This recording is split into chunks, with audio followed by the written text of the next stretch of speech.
బలవంతుడిదే రాజ్యం, దీన్ని ఆటవిక చట్టంగా పేర్కొంటారు. దీన్నే ట్రంపిజం అంటారు. ఇప్పుడు ట్రంప్ ఇదే సాంప్రదాయానికి శ్రీకారం చుడుతున్నాడు. పలు దేశాలపై దాడులకు వ్యూహాలను రచిస్తున్నాడు. ప్రపంచంలో ఎవరైనా సరే అమెరికా ఎదుట మోకరిల్లాలని కోరుకుంటున్నాడు. ముందు యాక్షన్ చేపట్టి ఆ తర్వాత సమర్థించుకోవడం ట్రంప్కి అలవాటుగా మారింది. ట్రంప్ అనుసరిస్తున్న ఈ స్టైల్ ప్రపంచానికి ముప్పుగా మారుతుంది. అసలు ట్రంపిజంతో ఎలాంటి ముప్పు వస్తుంది? భారత్పై ట్రంపిజం ఎలాంటి ప్రభావం చూపుతుంది? Let's watch. ట్రంపిజంతో ప్రపంచానికి ముప్పు తప్పదా? ట్రంప్ తీరునే ప్రపంచం అనుసరిస్తుందా? ట్రంపిజంతో భారత్కు చిక్కులు ఎదురవుతాయా? వెనిజులాపై అమెరికా జరిపిన దాడి ట్రంపిజం అసలు నైజాన్ని కళ్లకు కడుతోంది. ట్రంపిజం అస్థిరమైనది, అత్యంత ప్రమాదకరమైనది, ఊహకందనిది. ఇది కేవలం అమెరికా రాజకీయాలను, ప్రాంతీయ రాజకీయాలను ప్రభావితం చేస్తుందనుకుంటే పొరపాటే. ట్రంపిజం ప్రపంచాన్ని 3 రకాలుగా మార్చేస్తోంది. అది ఎలాగో ఇప్పుడు చూద్దాం. ట్రంపిజంతో ప్రపంచంపై పడే మొదటి ప్రభావం ఏమిటి? అమెరికా అధ్యక్షుడి చర్యలు బలవంతుడిదే రాజ్యమన్న ఆటవిక చట్టానికి ప్రతిబింబంగా నిలుస్తున్నాయి. ఒకసారి వెనిజులాను చూడండి. ఈ కరేబియన్ దేశం డ్రగ్స్ స్మగ్లింగ్ కు పాల్పడుతుందని మొదట డొనాల్డ్ ట్రంప్ ఆరోపించాడు. కానీ ఇప్పటి వరకు అందుకు అవసరమైన ఆధారాల్ని చూపలేదు.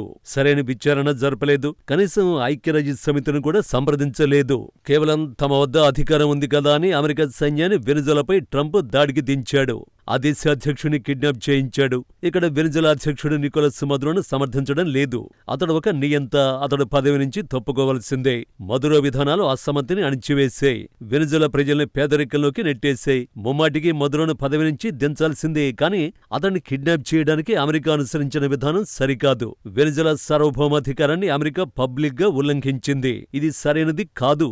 సంప్రదాయ ట్రంప్ స్టైల్ కు మదురో కిడ్నాప్ అద్దం పడుతోంది. డొనాల్డ్ ట్రంప్ సొంత దేశంలోని రాజకీయాలను ఇదే తీరును అనుసరిస్తున్నాడు. ముందు యాక్షన్ స్టార్ట్ చేస్తాడు. ఆ తర్వాత తమ చర్యలను సమర్థించుకుంటాడు. ట్రంప్ జారీ చేసిన ఎగ్జిక్యూటివ్ ఆర్డర్స్ ని ఒకసారి చూడండి. కోర్టులను, చట్టాలను ట్రంప్ ఎలా ఉల్లంఘిస్తాడో స్పష్టంగా తెలుస్తోంది.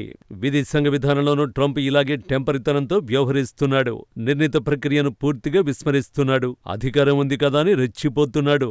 ఖచ్చితంగా ఇతర దేశాలు కూడా ట్రంప్ చర్యలను గమనిస్తాయి. బలమైన దేశం పొరుగున ఉన్న బలహీన దేశాన్ని కబళించే ప్రక్రియకు ట్రంప్ పునాదులు వేశాడు. ఇలా చేస్తే కంబోడియాపై థాయిలాండ్ విరుచుకుపడకుండా ఏది ఆపుతుంది? తైవాన్పై చైనా దాడిని ఎవరు అడ్డుకుంటారు? జెలెన్స్కీని రష్యా కిడ్నాప్ చేయకుండా ఏ శక్తి నిలువరిస్తుంది? అమెరికా అంతర్జాతీయ చట్టాలను ఉల్లంఘించినప్పుడు ఇతర దేశాలు మాత్రం ఎలా పాటిస్తాయి? బలవంతుడిదే రాజ్యమని ట్రంప్ సందేశమిచ్చాడు.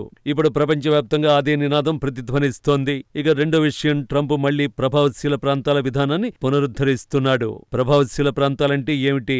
అంతర్జాతీయ రాజకీయాల్లో ఒక బలమైన దేశం తన చుట్టుపక్కల ఉన్న దేశాలపై అధికారాన్ని చెలాయించడాన్ని ప్రభావశీల ప్రాంతాలని అంటారు. కోల్డ్ వార్ రోజుల్ని ట్రంప్ మళ్లీ గుర్తు చేస్తున్నాడు.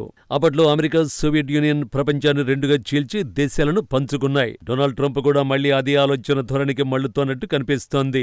అమెరికా అధ్యక్షుడు పదే పదే పశ్చిమార్ధగోళం గురించి నొక్కి చెబుతున్నాడు. పశ్చిమార్ధగోళంలో ఇతర ప్రాంతాల్లో అమెరికాదే పూర్తిగా ఆధిపత్యం ఉండాలని ట్రంప్ కోరుకుంటున్నాడు. అయితే కొన్ని ప్రదేశాల్లో మాత్రం అమెరికా ఒక అడుగు వెనక్కి తగ్గడానికి సిద్ధంగా ఉంది. రష్యాకి వ్యతిరేకంగా ఉన్న ఉక్రెయిన్ ట్రంప్ బలహీనంగా మార్చాడు. యూరప్తో అమెరికాకు ఉన్న సంబంధాలను కూడా దెబ్బతీశాడు. ఇవన్నీ చివరికి రష్యాకే లాభిస్తున్నాయి. ఇటు ఆసియాలను ట్రంప్ అదే వ్యూహాన్ని అనుసరిస్తున్నట్టు స్పష్టంగా తెలుస్తోంది.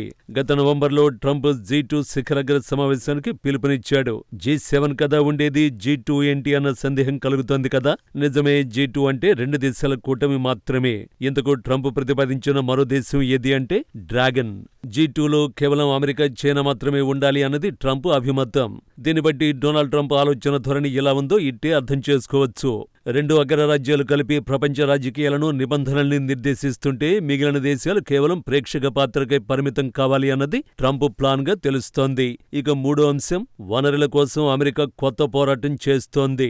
సహజ వనరులపై ఆధిపత్యం కోసం 1980, 90, 2000ల్లో ఎక్కువగా యుద్ధాలు జరిగాయి. ప్రధానంగా ఆయిల్ కోసం దేశాలపై దాడులు జరిగిన సందర్భాలు కూడా ఉన్నాయి. ఇటీవలి కాలంలో ప్రపంచవ్యాప్తంగా పరిస్థితుల్లో మార్పులొచ్చాయి. ఉక్రెయిన్ యుద్ధానికి, గాజాలో హమాస్, ఇజ్రాయెల్ వార్కు, లేదంటే భారత్, పాకిస్తాన్, థాయిలాండ్, కంబోడియా మధ్య తలెత్తిన ఘర్షణలకు, వనరులకు ఏమాత్రం సంబంధం లేదు. అవి పూర్తిగా రాజకీయ వ్యూహాత్మక కారణాలతో జరిగిన సంఘర్షణలుగా చెప్పొచ్చు. వెనిజులా విషయానికొస్తే అమెరికా చమురు కోసమే దాడి చేసింది. ట్రంప్ కన్నేసిన గ్రీన్లాండ్ లో అరుదైన ఖనిజాలు విస్తారంగా ఉన్నాయి. చివరికి శాంతి ఒప్పందాల్లో కూడా ఖనిజ వనరులే ప్రధాన పాత్ర పోషించాయి. ఉక్రెయిన్ తన వద్ద ఉన్న అరుదైన ఖనిజాలను డొనాల్డ్ ట్రంప్ కు ధారాదత్తం చేయాల్సి వచ్చింది. ఆ తర్వాతే ఉక్రెయిన్ కు ట్రంప్ సాయం అందించడం మొదలుపెట్టాడు. అంటే పాత సిద్ధాంతపరమైన రాజకీయ కూటములు బలహీనపడుతున్నాయి. వాటి స్థానంలో వనరుల ఆధారిత భాగస్వామ్యాలు పెరుగుతున్నాయి. ఇదంతా వినడానికి విడ్డూరంగా ఉండొచ్చు, కానీ అదే నిజం. అయితే ఇక్కడ అసలు ప్రశ్న ఏమిటంటే, ఇలాంటి గందరగోళ పరిస్థితుల్ని భారత్ ఎలా తట్టుకుంటుంది? వెనిజులా సంక్షోభం నుంచి భారత్ నేర్చుకోవాల్సిన పాఠాలు ఏంటి? ప్రాథమికంగా చూస్తే దేశాల మధ్య విభేదాలు మరింతగా తీవ్రమవుతున్నాయి. వెనిజులా వంటి ఘర్షణల విషయంలో భారత్ ఒక స్పష్టమైన వైఖరిని తీసుకోవాల్సిన పరిస్థితులు దాపురిస్తాయి. నిజానికి ఉక్రెయిన్ యుద్ధ విషయంలో భారత్ తటస్థంగా ఉంది. ఇప్పుడు వెనిజులా విషయంలోనూ అదే విధానాన్ని అవలంబించింది. ప్రతిసారి భారత్ ఎంతో జాగ్రత్తగా స్పందిస్తూ వచ్చింది. ఉక్రెయిన్పై రష్యా దాడిని ఢిల్లీ ఖండించలేదు. సో వెనిజులాపై అమెరికా దాడిని సహజంగానే భారత్ ఖండించలేదు. అయితే భవిష్యత్తులో ఇలా సమతుల్యత పాటించడం మరింత కష్టతరం కానుంది. ఎందుకంటే దేశాల మధ్య విభేదాలు, ఘర్షణలు మరింత ముదురుతున్నాయి. అంతేకాకుండా భారత్ ఒక సరికొత్త దౌత్య శైలికి అలవాటు పడాల్సి ఉంటుంది. సరికొత్త దౌత్య శైలి చాలా వేగంగా, పూర్తిగా లాభాపేక్షతో, బహిరంగంగా, చాలా హడావిడిగా సాగుతుంది. ఇది భారతదేశ సంప్రదాయ దౌత్య శైలికి పూర్తిగా భిన్నమైనది. అయితే ఇందులో ఒక సన్నని ఆశాకిరణం కూడా ఉంది. ఈ ఘర్షణలన్నీ ప్రస్తుతం ఉనికిలో ఉన్న ప్రపంచ క్రమాన్ని బలహీనపరుస్తున్నాయి. ముఖ్యంగా పాశ్చాత్య దేశాల ఆధిపత్యం ఉన్న వ్యవస్థని కొత్త దౌత్య విధానం దెబ్బతీస్తోంది. దీని స్థానంలో కొత్త వ్యవస్థ పుట్టుకురావచ్చు. బహుశా బహుళ ధ్రువ ప్రపంచం ఏర్పడే అవకాశాలు ఎక్కువగా ఉన్నాయి. నిజానికి భారత్ ఎప్పటి నుంచో కోరుకుంటున్న విధానం కూడా ఇదే.